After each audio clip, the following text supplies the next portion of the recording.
Hello, learners. I hope you all are doing great. So, today we will start a new chapter which is Theory of Demand. Let's see what we will learn in this video. Number 1, meaning of demand. Number 2, difference between demand and quantity demanded. Let's start with the meaning of demand. So, in general sense, whenever someone asks us what is demand, we say it is a desire for a commodity or anything. It is a desire for anything, a commodity. Is it right? No, it's not right.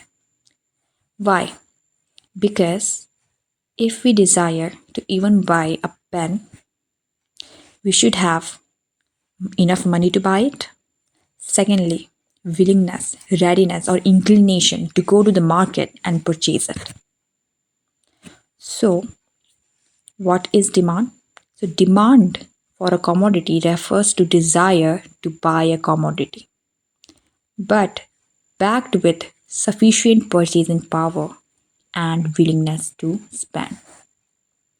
As I already explained, what is purchasing power?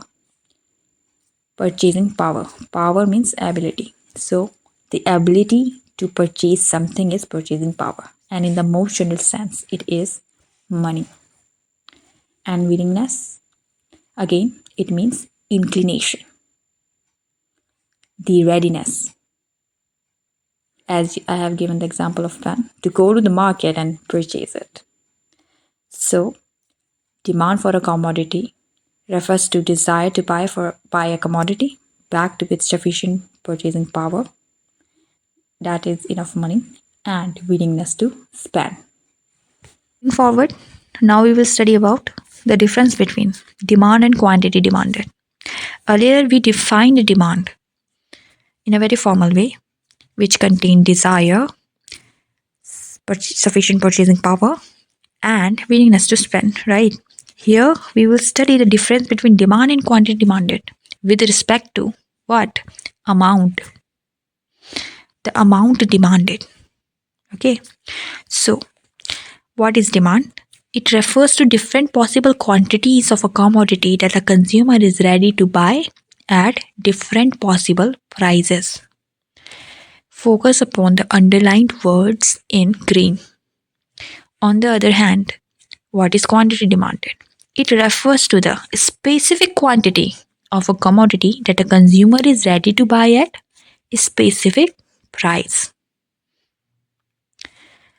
So, what is demand? For example, demand for commodity X refers to 10 units of X if the price is equals to rupees 5 per unit, 8 unit of X if Px equals to rupees 6 per unit, and so on.